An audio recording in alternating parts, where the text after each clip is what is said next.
Hey folks, Andy here with Mossy Creek Fly Fishing. Today we're outside casting the new Orvis Superfine Graphite Rods, and I wanted to take a minute to tell you a little bit more about these. The name Superfine Graphite may sound familiar to a lot of you, and that's because Orvis has had this series around for quite a long time. They've gone through numerous different generations. It's always been a fan favorite rod, but it sort of disappeared from their lineup over the last 5 or 6 years. Now, thankfully, they've brought it back and they have their new latest and greatest versions of it. And that's what we're casting here today. So this rod's going to be available in line weights 1 through 5, and each line weight has its own unique length to go with it. So it's specifically suited for different environments that you're going to find yourself on the trout streams. So for example, I've got the 7.5 foot 3 weight here in my hand. This is what most people would consider to be your classic Virginia mountain stream rod. Awesome rod where you have just enough length to have line management, and it's just short enough to keep you under all those trees and still give you a nice delicate presentation out there on the stream. Now when we take a look at this rod, one of the things you're going to notice is the longer you look at it, the more you're going to find those fine details that Orvis put into it to make it really a very attractive looking rod. One thing that's really nice and sort of that classic look is going to be the handwritten name on the rod blank. You're also going to notice that you've got a cork reel seat. Again, that is sort of the classic look, but it also is going to help reduce some weight on this rod. And one thing I was happy to see is it does have a locking reel seat. Sometimes on these classic reels, classic rods, you have a sliding reel seat. This one does lock into place, so you don't have to worry about your reel falling off if you accidentally bump it on something.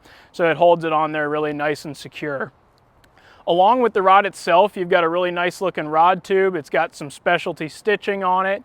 And then the rod sock itself, you'll notice, is different from most Orvis rod socks. It has the classic look of the old Orvis, trout bum kind of design on it. So really cool little touches there that just adds a little flair to the rod itself.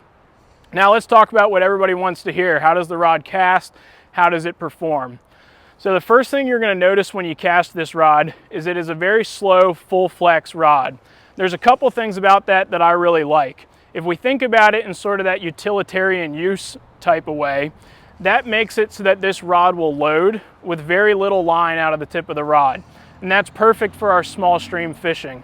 A lot of the times we find ourselves in a situation where we only need to make, say, a 10-foot cast and we've got 9 feet of leader. This rod could basically cast nothing but leader because it has such a full flex build that it will load almost under just its own mass. Now let's say you did want to lengthen out a little bit further. The more line you get out, you do start to still get more and more feel, and that rod just continues to improve well. And I'd say it really shines into that 40-foot range and less. So really built for, again, that small stream fisherman or somebody who wants just a very delicate dry fly rod. As I was casting this rod, one of the first things I noticed is that the moment that rod loads, it gives me tons and tons of feedback. So the second that line reaches and straightens out, I can actually feel that rod bend and load all the way down into the handle. So very forgiving in that sense, really lets you know when it's time to bring that rod back forward and make it easier for you to cast. In terms of the actual presentation, being a slow action rod, you're going to have that line more delicately land on the water. You're going to have less chances of spooking fish. One more thing that I like about a full flex rod is it bends so much it's going to absorb tons of pressure, and you're going to have a tremendous amount of tippet protection. So even though you have a small stream rod, you can catch some very large fish on this because you've got all of that rod to absorb those big head shakes that a big fish is going to give you. So a really nice opportunity to land a bigger fish and not have to worry about having break-offs because that fish takes a hard run and your rod doesn't absorb the power that's created by that.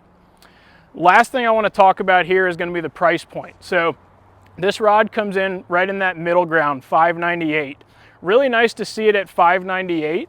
Most of these rods out here that are a niche design where it's small stream, full flex, built for intended uses, those rods generally are going to be upwards of $1,000 if you find them in a US made rod. Now this is a US built rod with all those previous things I just spoke about, and it's coming in under $600 or right at $600. So it gives you a really good opportunity to get a very niche built rod without spending tons and tons of money on it. And you're still gonna have a great rod with an awesome warranty on it and one that you'll have for a lifetime. So I would tell you, if this rod is at all interesting to you, you should come by and cast this rod. The best way to really get the feel for it is to put it in your own hands, and everything I'm saying will really start to click with you. So come on by the shop. We have them here. You can test cast them yourself. We think you guys are really going to enjoy this. Perfect for a lot of the water we have around our area here, and we hope to see you soon. Thanks for watching. If you have any other questions, give us a call or stop by, and we'll see you in the next one.